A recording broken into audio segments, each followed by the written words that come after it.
Under the shadow of the Spanish Inquisition, being a woman accused of heresy, witchcraft, or even immodesty could mean a fate more terrifying than death itself. The charge alone, often whispered by a neighbor or priest, was enough to condemn her. No evidence was needed. No defense was heard, known as La Suprema. The Inquisition operated with a ruthless efficiency.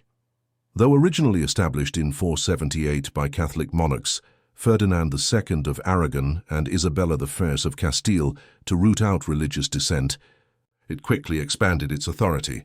Women, particularly those who deviated from societal norms, healers, midwives, widows, and even outspoken wives, were disproportionately vulnerable. Many were accused of brujeria, witchcraft, or of conspiring with the devil, once named in an edicto de fe, a public notice of accusations. The accused woman was dragged from her home, shackled and confined to dark, damp prison cells. She would wait for days or weeks, denied all knowledge of her charges.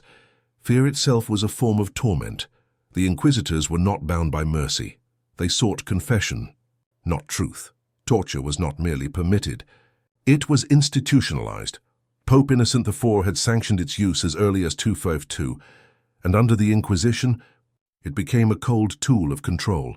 The aim was never justice, it was submission. To be a woman in the hands of the Inquisition was to be rendered voiceless. Her body became the battlefield. Her silence an admission, and her scream an inevitability.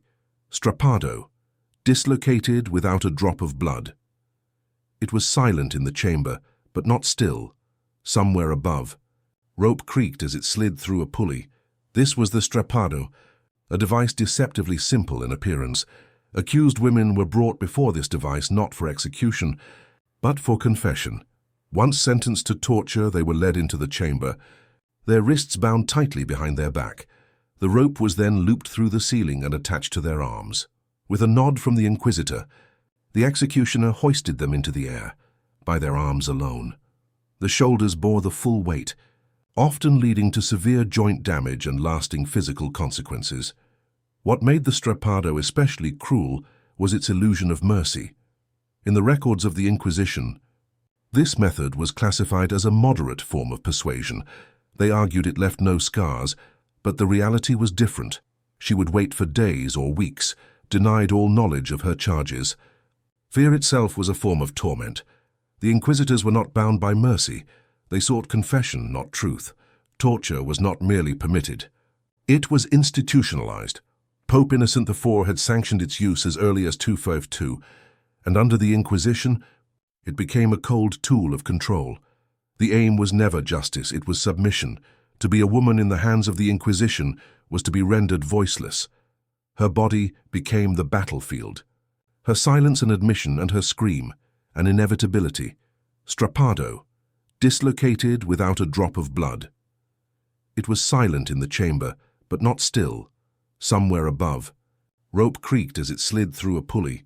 This was the strappado, a device deceptively simple in appearance. A single rope, a hook, and a ceiling beam. No blades, no flames, and yet among the most feared instruments of the Spanish Inquisition, accused women were brought before this device not for execution, but for confession. Once sentenced to torture, they were led into the chamber, their wrists bound tightly behind their back. The rope was then looped through the ceiling and attached to their arms. With a nod from the inquisitor, the executioner hoisted them into the air, by their arms alone. The shoulders bore the full weight, often leading to severe joint damage and lasting physical consequences. There was no blood, no visible wound. What made the strappado especially cruel was its illusion of mercy.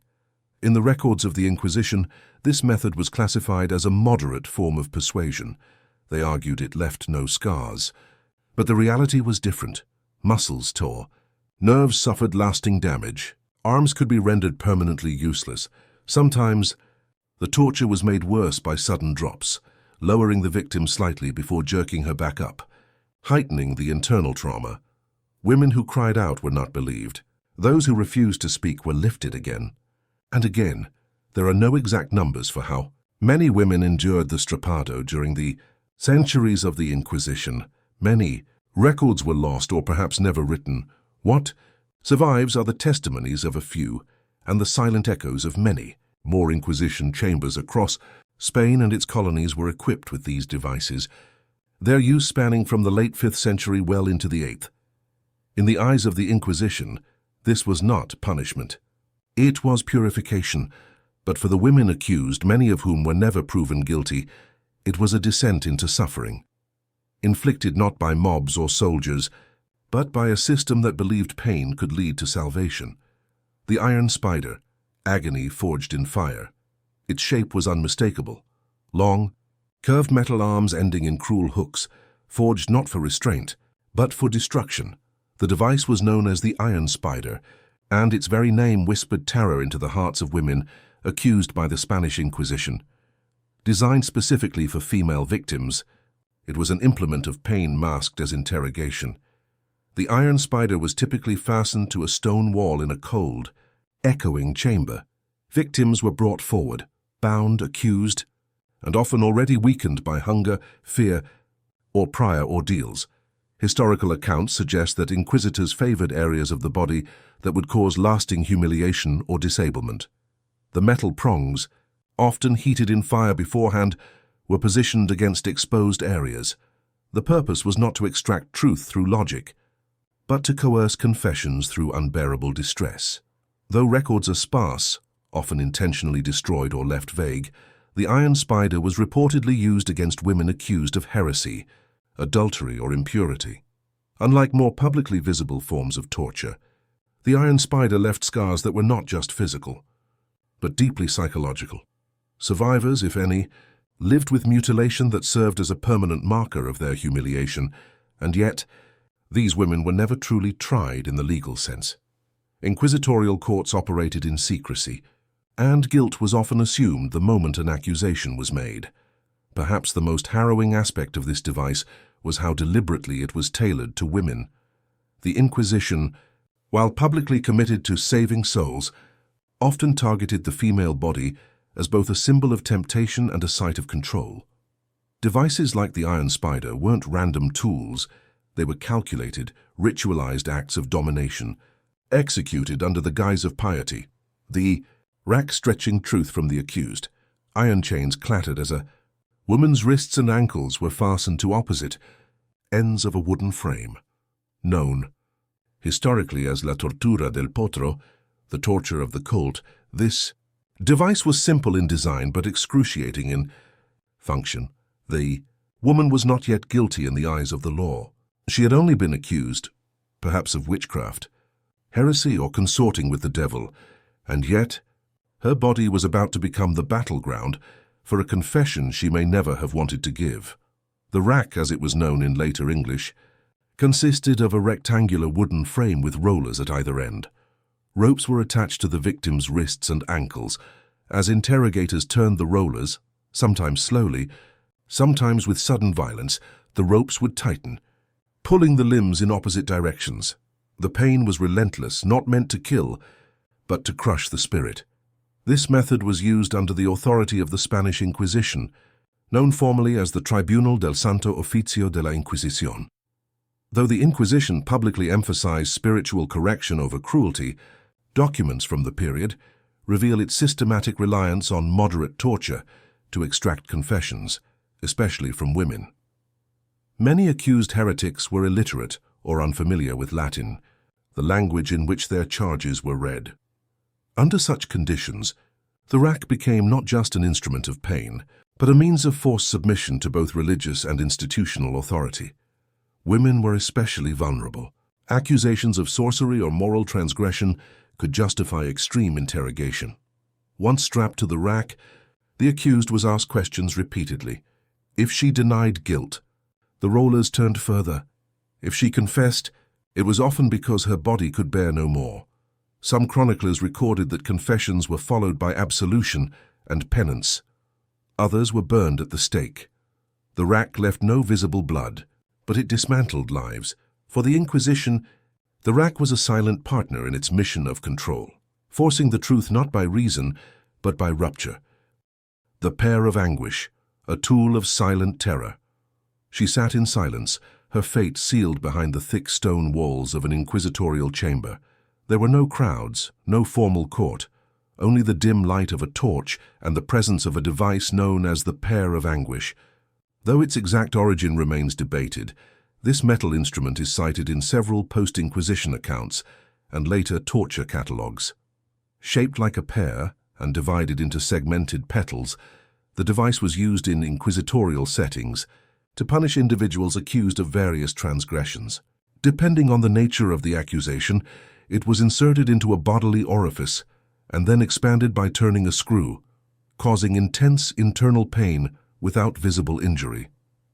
The device, made of iron, was not designed to kill outright. It did not cause external bleeding, and the pain it inflicted was internal. When inserted into the mouth, it was often used on those accused of blasphemy or spreading heretical speech.